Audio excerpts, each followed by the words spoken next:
Davies, her co-author on this exciting book. I read it in, I think, 2 sittings, War in Ukraine, Making Sense of a Senseless Conflict. We're going to hear all about that book, what's in it, the questions they answered, questions that we still need to answer in just a little bit.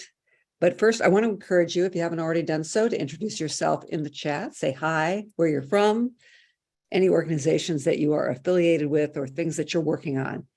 We're going to start with a few updates, and after that, we'll introduce our speakers, Medea and Nicholas. They'll each talk for about, 5 to 7 minutes. I forgot something. Before we go to them, we're going to show part of a video that is being used. It's being incorporated into their book tour. It's a fabulous video. It's almost 20 minutes. We're not going to watch all 20 minutes, probably watch about 10 minutes. But we want to give you a flavor for this video because if you host an event, this is a tool, a resource that you can use. And then they'll be there to take questions and conduct a Q&A. If you can't host an event, but you want to use the tool educationally, if you're speaking to a group, you can do that as well. So it's a valuable resource. We'll take a look at that. Then we'll hear from our authors, and we will have a Q&A with them. You can put your questions for them in the chat as you hear them talk. After that, we ask that you stay for our Capitol calling party. We will be calling Congress, Capitol Hill, our House representatives, our senators to say, we want you to publicly advocate for a ceasefire. We need to hear your voice saying ceasefire now. We do not want a protracted war or a nuclear war. We want negotiations, not escalation. More weapons will only up the ante and trigger retaliatory moves. So those are the agenda items for tonight. So glad you're with us. We've got a good crowd, 300 already, terrific. So with that, let's go to Cole Harrison of Massachusetts Peace Action for an update on diffuse nuclear war. And Cole, I think you're muted.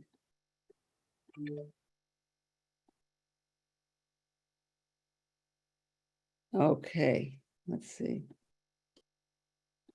We're having some issues. I'm not sure, Maha, Cole. Okay, there we go. Okay, there we go. Yay. I got booted out. I had to come back. Okay. So yeah, I just wanted to say that we have a diffuse nuclear war activity coming up. It's the 60th anniversary of the Cuban Missile Crisis. Not this weekend, but next weekend on the 16th of October. So there's a national mobilization to address that and say that the threat of nuclear war is as serious now as it was in the Cuban Missile Crisis, or it's the most serious it's ever been since 1962. There was a webinar on Sunday that went over a bunch of this, a great video. There will be actions at congressional offices on Friday, the 14th, and there's still time to organize an action at your own congressional office. We've got 6 policy points to make: end the policy of first use of nuclear weapons, where the U.S. reserves the right to use nuclear weapons first. Rejoin nuclear weapons treaties the U.S. pulled out of. Take U.S. nuclear weapons off hair trigger alert. Get rid of ICBMs. Those are the land-based nuclear missiles that are stored mostly up in South Dakota and Montana. Support congressional action to avert nuclear war. Jim McGovern has a resolution in the House with the number of co-sponsors. We need to build the momentum behind that and move the money to human needs, not war. I think we've got 30 or 40 actions at congressional offices already scheduled. We have 6 in Massachusetts. So please go to diffusenuclearwar.org to sign up and get involved. Thank and you then so much. Finally, on the 16th, I should have said, is the day to go and canvass in communities and outreach in different ways in communities, where the 14th is for congressional offices, the 16th is for communities. Excellent. And if you can summarize a little bit of that and put it in the chat, that would be wonderful. We want to remind friends and allies, people who may not agree with us on a lot of issues, that the Cuban Missile Crisis, I remember it when I was about 10, and we were stocking up on food. We thought we were going to somehow survive this. This was averted not by bombing anyone, not by engaging in a hot war. It was averted because the United States, under JFK, offered to remove nuclear missiles from Turkey in exchange for the Soviet Union removing those missiles from Cuba, pointed at Florida. Thank you, Cole. Now we're going to go to Brian Garvey, also with Massachusetts Peace Action, for an update on Yemen. Thanks, Marcy. Yemen, it's another area of the world where we desperately need negotiations to end a conflict. The war in Yemen being prosecuted with the help of the United States and led by Saudi Arabia, the United Arab Emirates, and its allies is now in its 8th year. For the past 6 months, there has been a fragile truce that has stopped much of the conflict. But unfortunately, just in the past few days, that truce timed out. And we were hoping that it would be extended. But unfortunately, and both parties are being blamed for this, the truce was not extended. Now, we have not yet seen an uptick in violence again or a resumption of the bombing campaign, but it's an incredibly tense situation in Yemen right now. Fortunately, due to the efforts of activists all across the country, including folks at Code Pink and Peace Action, there is a war powers resolution that is in Congress right now, both in the House and the Senate. And this is useful because it can be used as leverage. If the bombing does resume, it can be brought up in the Senate, privileged. It'll go to the top of the agenda. And this would actually threaten to remove U.S. support and effectively ground the Saudi Arabian Air Force by denying it logistical parts. So we have to be ever ready. We need to keep a very close eye on the situation in Yemen. And if there is a resumption in violence, we all need to be ready to mobilize quickly to support a war powers resolution and to bring this issue to the fore and really end the conflict and our role in it as quickly as possible. So this is incredibly important and something for us all to keep our eye on. Thanks. Yeah, something that's under the radar with the attention focused on Ukraine. Naturally, Yemen has receded into the background, but we need to keep the pressure on. Thank you so much for that update, Brian Garvey of Massachusetts Peace Action. Before we show you clips of the video, Maha is going to take us to the Code Pink webpage where we are promoting the book tour, so you can see what resources are available, the schedule, and how you can plug in. So Maha, if you're able to share the screen, we'll take a look at that. Yay, there we go. So, and if you have an issue finding this, you can always just Google or site search Medea Benjamin, Nicholas J. Davies, Ukraine New Book and Speaking Tour. Just book tour Medea, and you'll probably find it here. So let's scroll down, take a look at what we've got. Okay, you want to buy the book? This is where you can buy the book. And you can, we're going to give you a link in the chat, which makes it really easy to buy the book. I believe it is codepink.org/Ukraine book tour. Codepink.org/Ukraine book tour. A lot of people like to order it online, and that's how you can do it, through Code Pink. Let's keep going. We'll scroll down, see what else we've got. Book reviews. We'd like you to post a book review. I'm sure you're going to like this book. It's great. Videos and articles. We're going to take a look at a video in a minute. Flyers for the events. And we've got a lot of events planned, and Medea and Nicholas will tell us how it's going on the tour so far. Sample press releases. If you're hosting a book tour event and you want to let the press know, we've got the sample press release. Great. Let's take a look at what's already planned in terms of the events. Okay. Let's go slowly here. We've got, where is this? New Hampshire, Massachusetts. I know Massachusetts Peace Action has been very busy. Keep going. Northeastern University. Boston. Okay. Arlington, Virginia. Nope, Arlington. Right. I'm sorry? Arlington, Mass. Oh, Arlington, Mass. I'm sorry. Detroit, Ann Arbor, Michigan, Chicago, Illinois, Milwaukee, Wisconsin.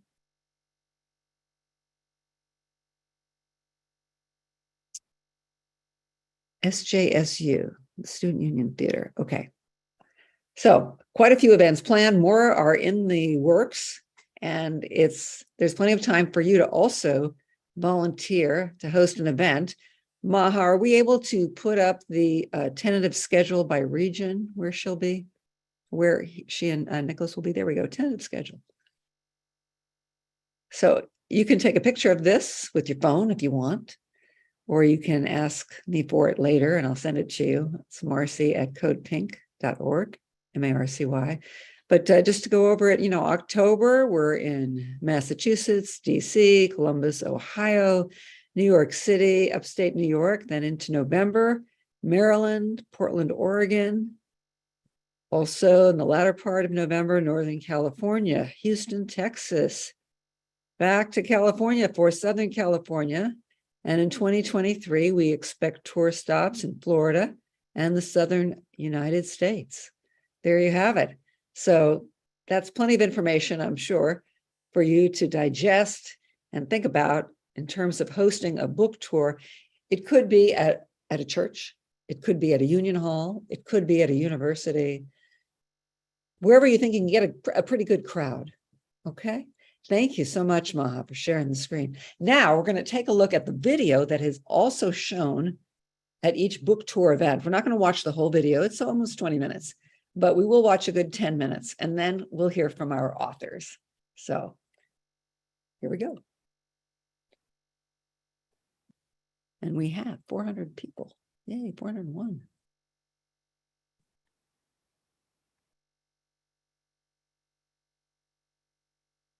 Okay, I'm not sure if we're supposed to, we can't hear anything.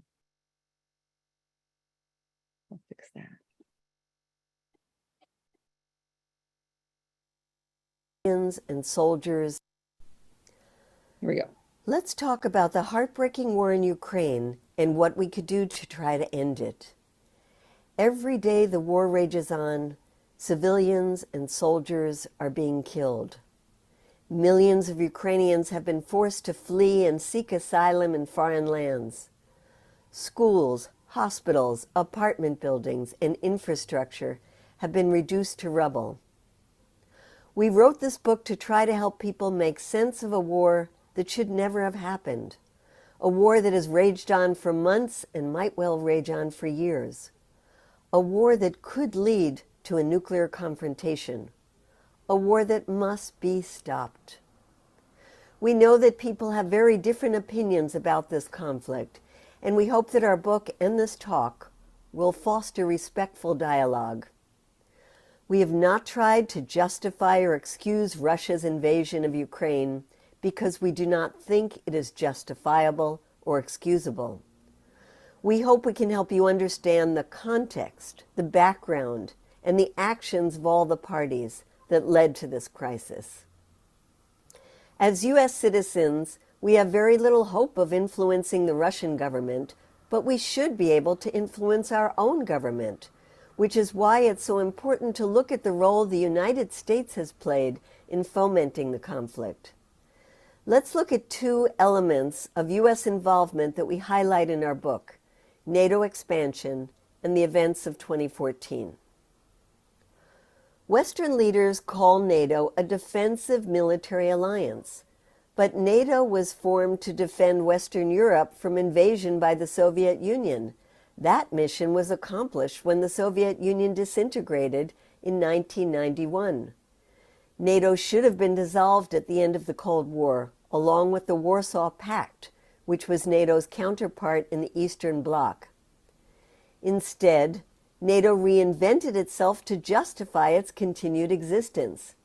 It expanded all the way to Russia's borders, despite many promises that it would not do so, and ignoring warnings from experienced U.S. and Western diplomats that this would lead to a predictable yet entirely avoidable crisis with Russia, as in fact it has.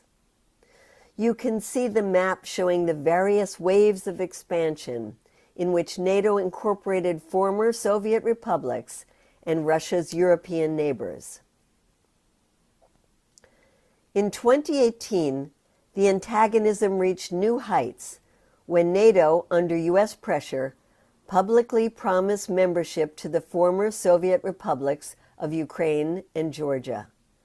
While no definite date was set, NATO began supplying increased levels of military aid and training to Ukraine, including Ukraine in military exercises. So Russia certainly had legitimate concerns about Ukraine's involvement in an ever-expanding military alliance that was encircling Russia with powerful military forces and had already unleashed aggressive wars and occupations in Kosovo in 1999, Afghanistan in 2001, and Libya and Syria in 2011. The other event that served to set the stage for the Russian invasion in 2022 was the coup in Ukraine in 2014. The 2014 upheavals began with massive peaceful protests against the corrupt pro-Russian president Viktor Yanukovych.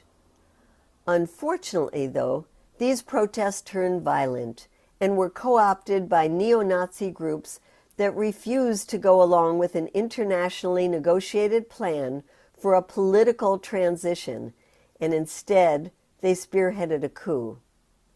The extent of U.S. support and involvement in this coup is still shrouded in secrecy, as are previous U.S.-backed coups in Iran, Chile, and many other countries. But a leaked audio tape of Assistant Secretary of State Victoria Nuland and U.S. Ambassador Jeffrey Pyatt exposed their roles as coup managers as they handpicked what positions each of their Ukrainian collaborators would assume in the post-coup government.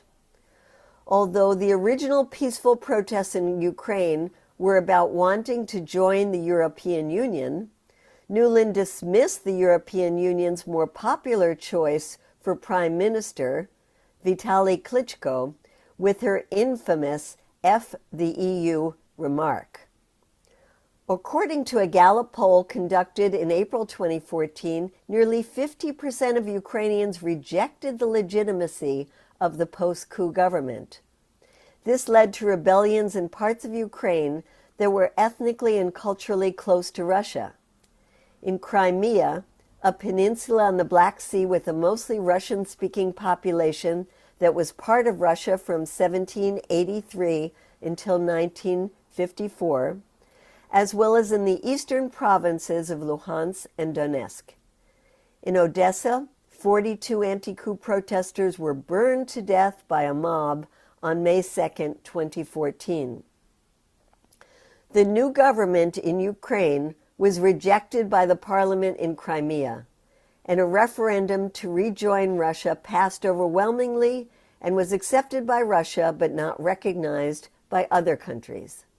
The provinces of Luhansk and Donetsk also passed referendums declaring themselves independent from Ukraine, leading to a civil war that killed an estimated 14,000 people. Many Ukrainian military units based in this region defected to the self-declared People's Republics or refused to fight their own people, so the Ukrainian government formed new National Guard units to fight the separatists. These included units like the Azov Battalion, recruited from the same neo-Nazi groups that took up arms to spearhead the coup in Kiev in February 2014. The worst fighting of the Civil War ended in February 2015 with the signing of the Minsk II Accord. This was drafted by France, Germany, and Russia, and agreed to by Ukraine and the self-declared republics. It set up a ceasefire and a buffer zone between the warring parties and was monitored by 1,300 monitors and staff from the OSCE, which is the Organization for Security and Cooperation in Europe. While the ceasefire largely held from 2015 to 2022, the Ukrainian government failed to implement the political aspects of the Minsk II agreement. It had agreed to grant Donetsk and Luhansk a new autonomous status, but each time the Ukrainian government tried to move forward on this, extreme right-wing forces re-exerted their power and insisted that Ukraine must instead keep fighting to recover its lost territories. NATO and the U.S. also bear responsibility for the failure of Minsk II.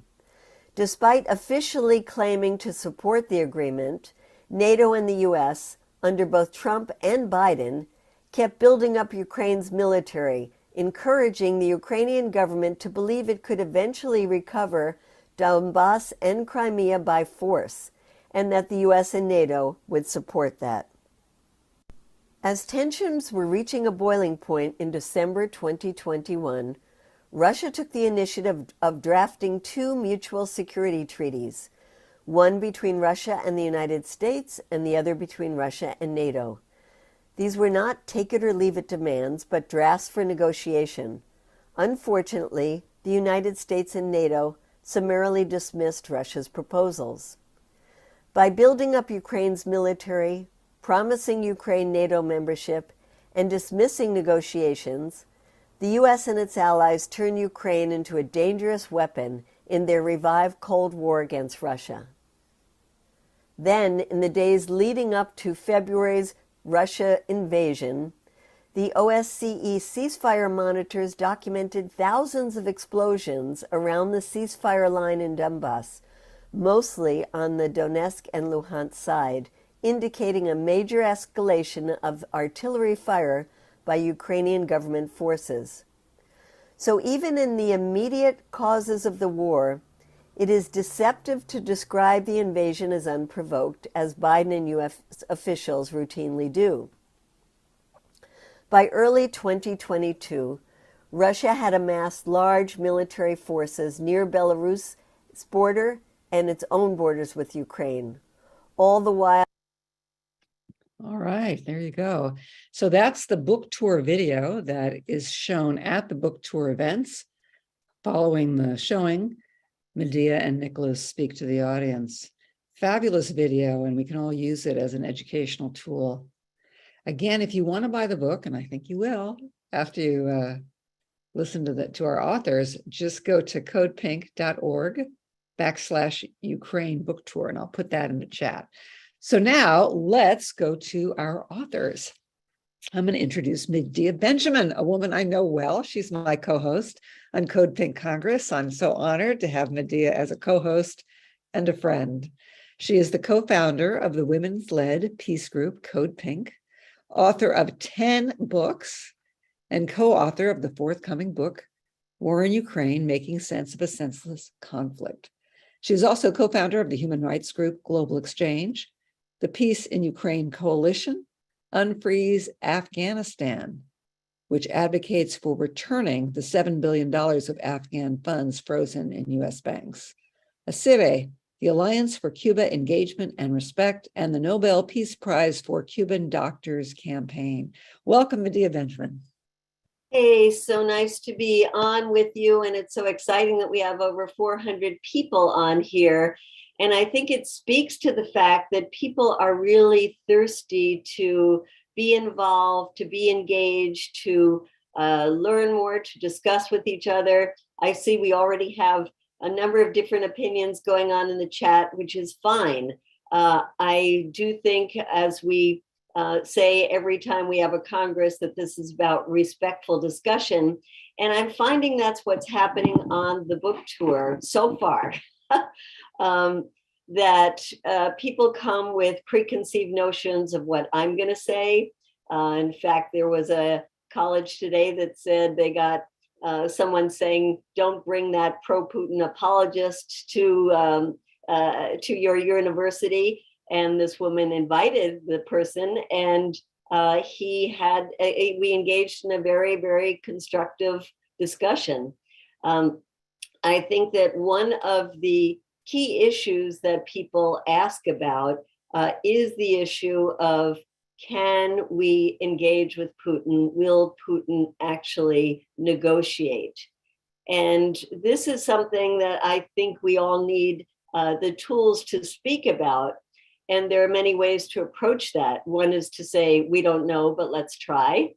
Another is to say that there were these negotiations in late March and early April that was mediated by Turkey, where it looked like Russia and Ukraine were moving ahead on a series of 15 points, and that it was the US and the UK that squashed those negotiations.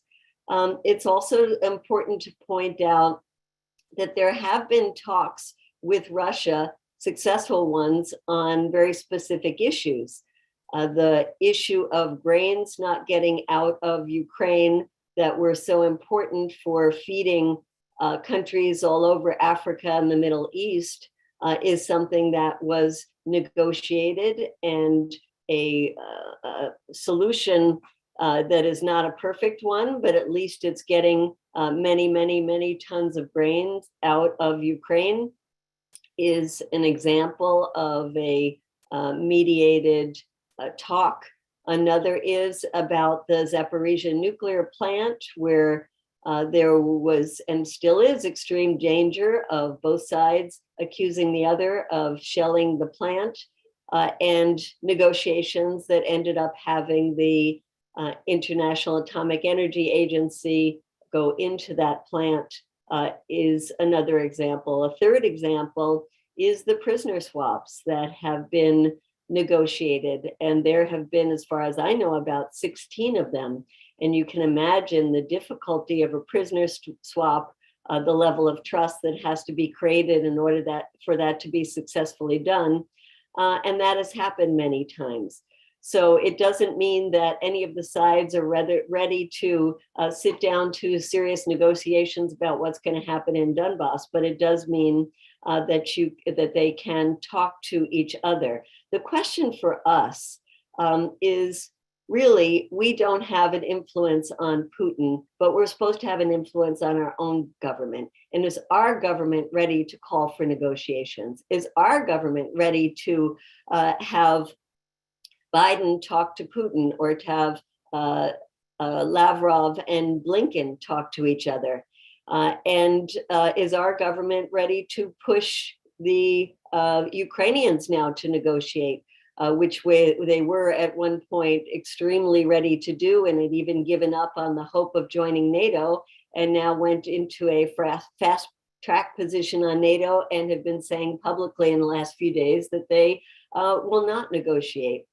So we have to be pushing our own government. And I think that's where we, as a very weak peace movement, have not been able to put the kind of pressure on the White House and not put the kind of pressure on the Congress. And that's something that is important for us to figure out. How are we going to build this movement that's capable of that, when even the progressives in Congress have a hard time signing on to a very mild letter initiated by the head of the Progressive Caucus, Pramila Jayapal, that doesn't even talk about ending the transfer of weapons, but just says we should be seriously entering into negotiations. And she can't get that Progressive Caucus to sign on to that. And in the meanwhile, there are people on the right, and sometimes the extreme right, who are taking up this issue. Trump himself has said, if I were president, this would not be happening. We need talks that will end this conflict because it's affecting the whole world. Maybe Trump should be the one to lead this, he suggests. We hear Tucker Carlson on Fox News and other anchors on Fox News who are now calling for saying, is this the defense of Ukraine worth risking nuclear Armageddon? Things that we wish we were hearing on other stations, as well as from our elected officials. And so I think it's so critical that we don't allow the right to take up this issue, mainly as an issue to show their opposition to Biden, but we make this a progressive issue. So that's why I'm so glad we're here tonight, that we're talking, that we'll get a chance to discuss these issues. And I want to pass it over to whoever's going to introduce my wonderful colleague in the writing of this book, Nicholas Davis.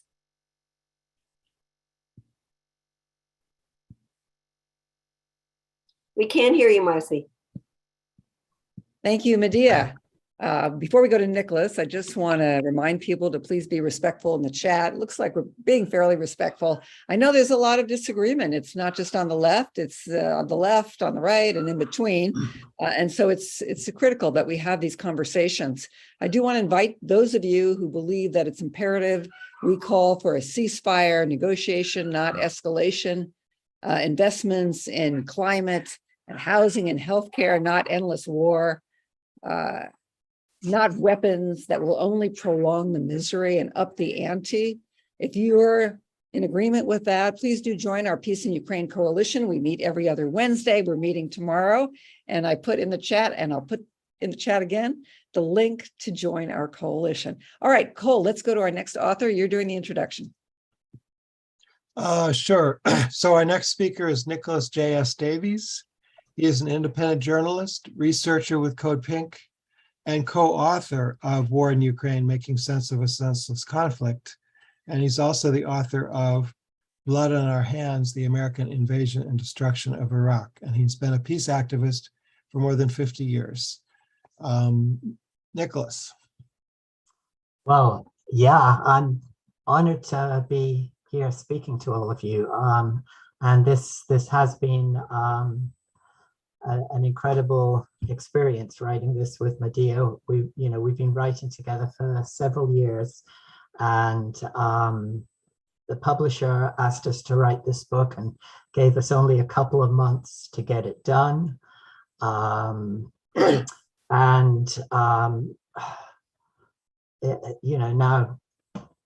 Medea's already on tour talking about it, and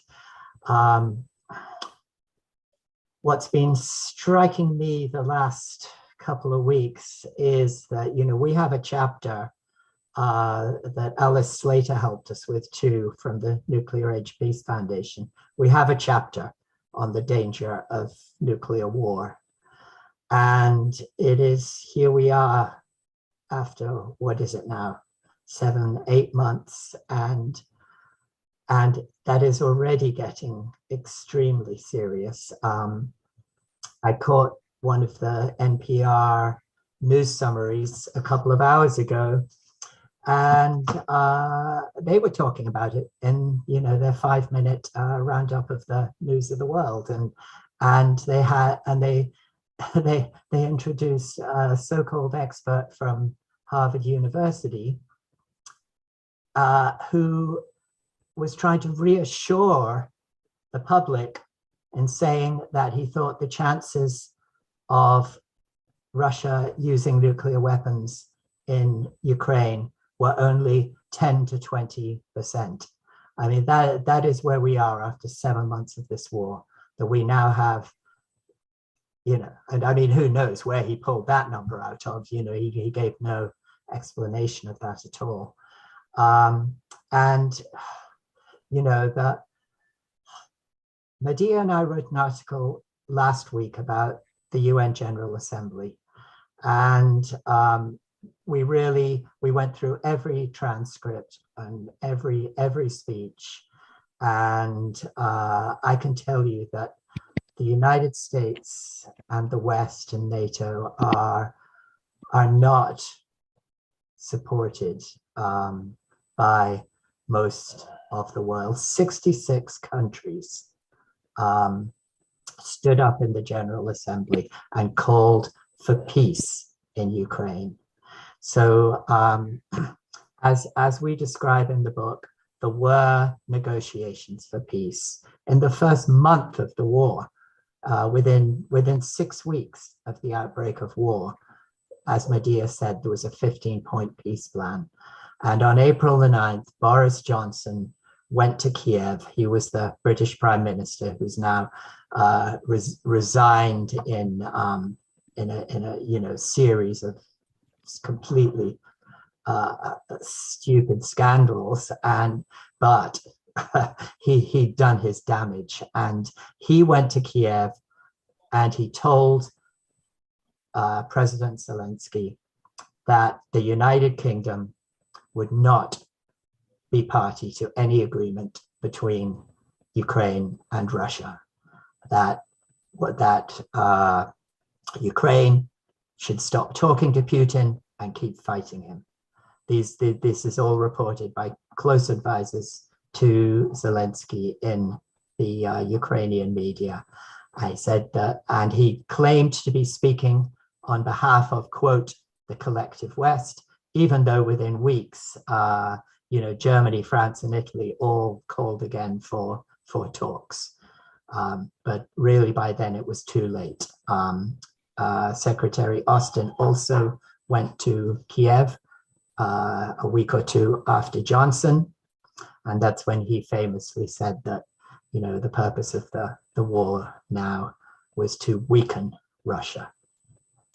Now, and that brings us round again to nuclear weapons, because, Russia very, very explicitly has a doctrine that says if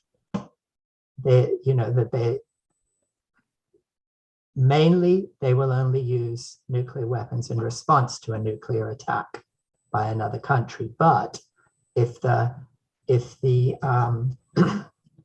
will also use nuclear weapons to when the very, quote, the very existence of the state is put under threat. And of course that is a judgment call, isn't it, for them? It's not, it's not, when a specific thing happens. And of course, US policy on the use of nuclear weapons is even vaguer. The US policy is to, quote, use nuclear weapons to, quote, defend the vital interests of our allies and partners. I mean, and then it actually gives some examples of what that could mean, but then says, but it's not limited to those examples. So in other words, the US policy on nuclear weapons use is even more open-ended than Russia's. And as we point out in the book, the fact, the 12-to-1 imbalance between US military spending and Russian military spending means that in conventional terms, the US has huge military superiority, which means that in a crisis, Russia is far more reliant on its nuclear weapons than the US would be in a similar situation. And both CI Director William Burns and DIA Director, Defense Intelligence Agency Director General Scott Berrier, both testified to Congress a couple of months ago that, let's see, how did they put it? That the danger of nuclear war cannot be taken lightly. And so, at the UN General Assembly, 66 countries spoke out about this, and many of them cited the danger of nuclear war as the most pressing reason why the war must end now. Many of them pointed out that all wars end at the negotiating table. The Amir of Qatar made that point and said that, whether it ends now or it ends years from now, it will end at the negotiating table. And he said the only thing that is gained by refusing talks now is that thousands more Ukrainians are going to be killed. and of course we say the same thing in the book. Nicholas, we're going to go Yes. to questions soon. Yeah, sure. And Okay, then I've you talked can about answer some of the Yeah. questions that are circulating in the chat or concerns. You know, when people talk about it's not, you know, we can't give in to somebody who's holding the sword of Damocles over our head with this nuclear threat or even a veiled nuclear threat. My response is the United States is the one that dropped atomic bombs on Hiroshima and Nagasaki, annihilating 200,000 people and estimated. We are the ones, along with the Soviet Union at the time, and now Russia, escalating the arms race with new nuclear weapons. This is an implicit threat. So the only answer is to abolish nuclear weapons. Otherwise, anyone who's in charge of any country that has a nuclear arsenal could issue these kinds of threats. So that I don't see the answer as we can't give in to him. I see the answer as we have to abolish nuclear weapons and sign on to the treaty on the prohibition of nuclear weapons, which NATO opposes. Okay, so I have a question, and then maybe Cole can ask a question, and we'll take a look at the chat. My question is about the Minsk Peace Accord. Why did it succeed in part, and why did it fail? Yeah, Ultimately. well, it succeeded in part because both sides did cooperate to with the ceasefire and the buffer zone. I mean, fighting went on for a little while after the signing of the peace accord, but over the months following the signing of the accord, both sides did pull back heavy weapons from the buffer zone as they were required to do. And, you know, the OSCE with 1,300 monitors and staff in Ukraine, you know, really did an amazing job of monitoring the ceasefire.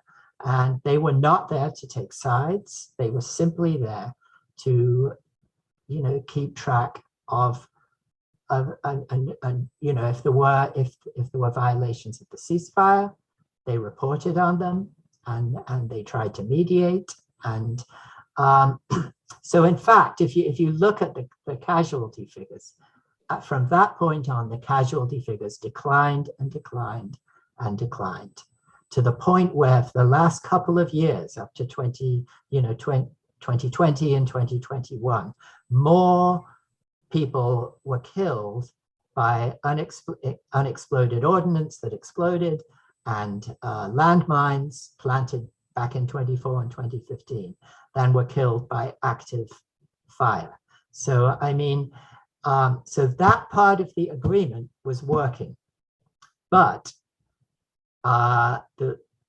conflict was not resolved because, like the conflict today and like every conflict, it required a political solution. And Minsk II included a political solution, a political roadmap that was supposed to be followed. And that involved, in order to keep Donetsk and Luhansk inside Ukraine, the agreement was that the Ukrainian parliament would grant them a new status as autonomous regions within Ukraine, give them a much greater degree of self-government, and which effectively would have allowed them to you know, maintain the links that many of them wanted with Russia. So, and also for there to be elections held in those regions. But each time, first President Poroshenko, who was elected after the coup, and then President Zelensky, who ran as a peace candidate in 2019 and promised to end the civil war. Both of them, when they tried to move forward, these neo-Nazi groups now integrated into the Ukrainian military, flexed their muscle, held demonstrations, put up roadblocks, literally roadblocks, to prevent troops being pulled back from the front line. And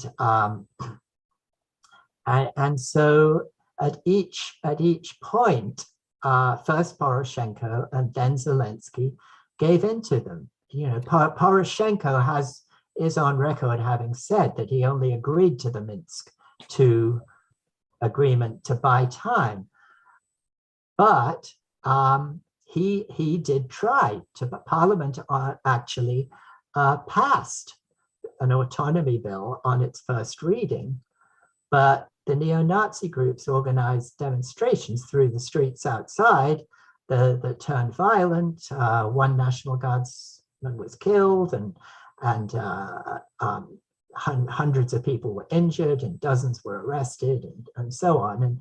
And so it never got any further at that point. Then then Poroshenko just refused to talk to the people in Donbass and started calling them terrorists. And then Zelensky came in promising peace, but then went through exactly the same process. When he encountered opposition from the neo-Nazi groups, including within the military, he backed off.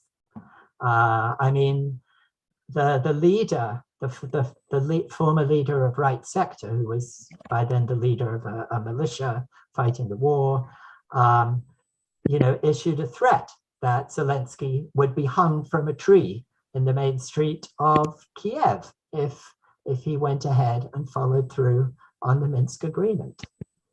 And so that was the end of Zelensky's peace efforts. He too ended up refusing to talk to the I want to Donbass ask leaders. Medea. I would just thank you so much, Nicholas. You've given us a lot of important background to better understand what happened with the Minsk Accord. Medea, do you think that the shipments of U.S. weapons undermined this accord?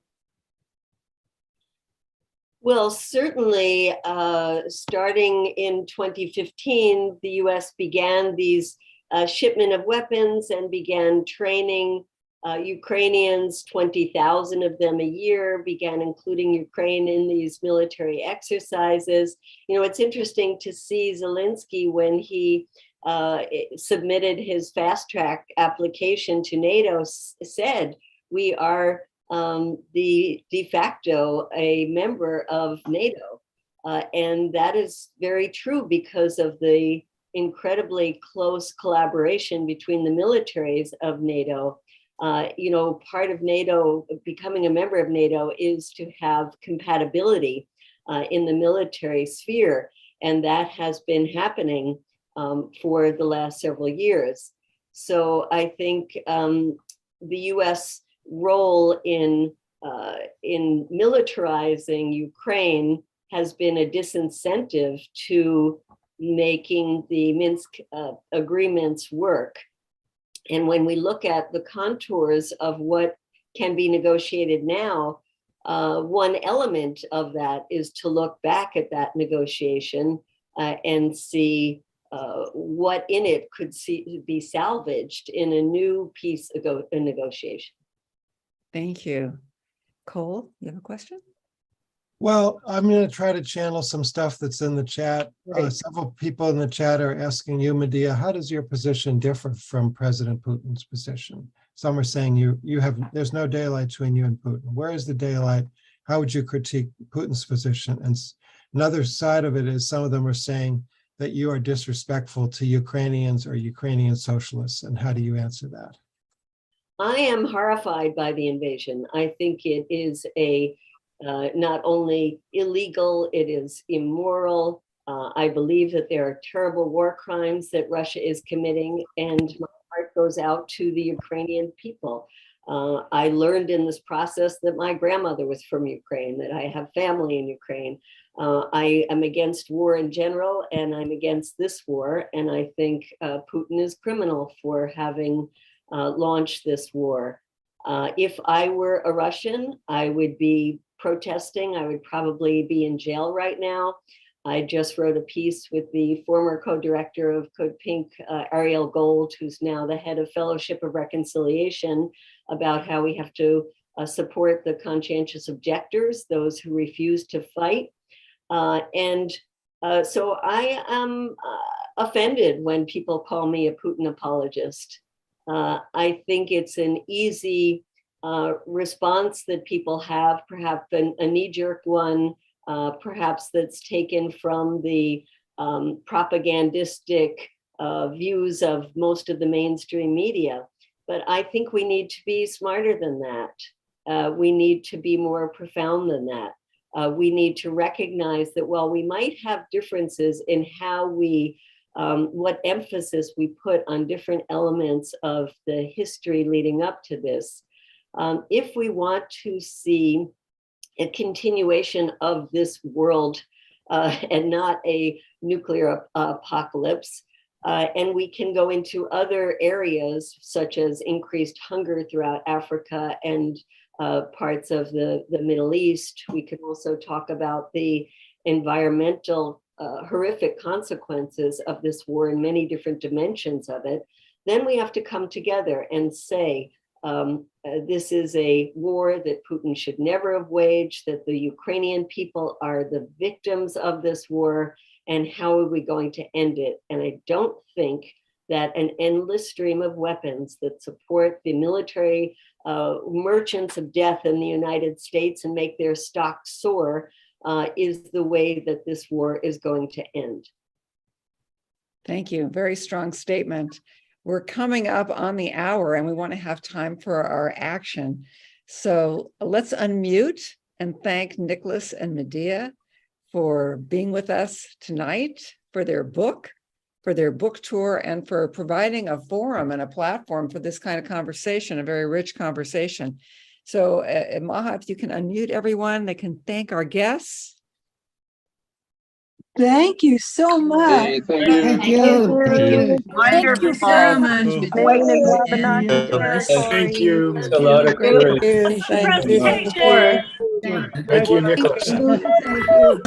Thank you. Nicholas. Thank you so much. Looking forward. Well done. Yes. Well done. Thank you. Thank you. Our champions for peace. I'm going to put in the chat one more time. Thank you very much. You can order the book tonight and share it with friends. I'm putting the link right here in the chat. Online, you can order the book. Now, we're going to go to our Capital Calling Party, and then we're going to go back and look at how to plug into this book tour. So Brian Garvey of Massachusetts Peace Action, he's going to lead us in the next portion, the Capital Calling Party. Thanks, Marcy, and thanks, Medea, and thanks, Nicholas, for those great presentations. I don't want to speak for Nicholas and Medea about why they wrote this book, but I heavily suspect that one of the reasons was to inspire activists to take action in opposing the continuation of this war in Ukraine. So now it's time for us to do that. You know, given the Oh, words. we lost you. Did you lose me? Yes. You got a little fuzzy, but we didn't completely lose you. Keep going. Okay, you can still hear me. Yeah. Right. So given what you just heard, it's now time to take that information and put it into action. So I'm going to put in the chat the phone number for calling Congress. This is the Congressional Switchboard. It's at 202-224-3121. And you call that number and you ask to be connected to your members of Congress, to your representative and to your senators. And what we want you to say to your representatives is to loudly support an end to this war right now, because that is the best thing that can happen for the Ukrainian people, the best thing that can happen for the American people. It's the best thing that can happen for the people of the world. Because like Medea just said, you know, this is affecting food prices in Africa. Oh, Ryan, I'm not sure what's happening, but we're losing you. I think that might be somebody else who's not muted Okay. in the background, but I'll try and be even louder. Sometimes you got to be loud if you want to end a war like this. So, like I said, that number is easy to call and it makes a difference. You know, these are politicians, so when they hear from people they think to themselves, "Oh wow, I should really consider that, or I might lose some votes." Jeff asks if we're supposed to leave voicemails. Absolutely, absolutely. It's 8:55 p.m. in Washington D.C. They may not be picking up their phones, so do leave a message. I'm going to do so myself right now. Yeah, I'm I- doing it right now too. And I think minutes. Maha's going to put some music on. We're going to take 5 minutes, leave a message. We've got some talking points in the chat. Thank you. Excellent.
So once Marcy gets off the phone, looks like she's actually talking to somebody. That's pretty impressive. Yeah. I just want to thank everyone. Okay. Who called us. I'm off. Really appreciate I it. just say my piece. Yes, thank you to all who stay to make those phone calls, vitally important. Please, if you're not on Code Pink Congress's listserv, the Google group, it's basically a bulletin board. I send out reminders about our Zooms.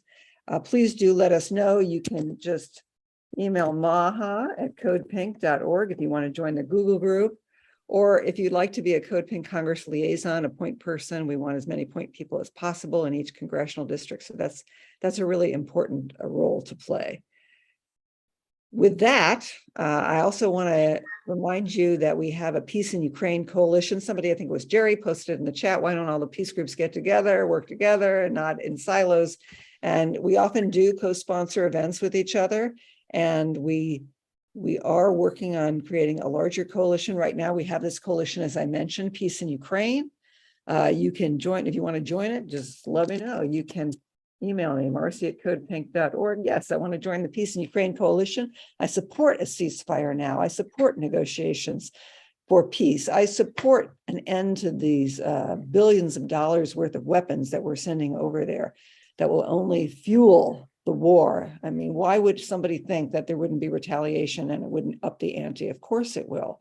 I even see now the New Yorker, and now I'm on a rant. The New Yorker just published a piece about how we're already in World War III, so we might as well give it all we've got.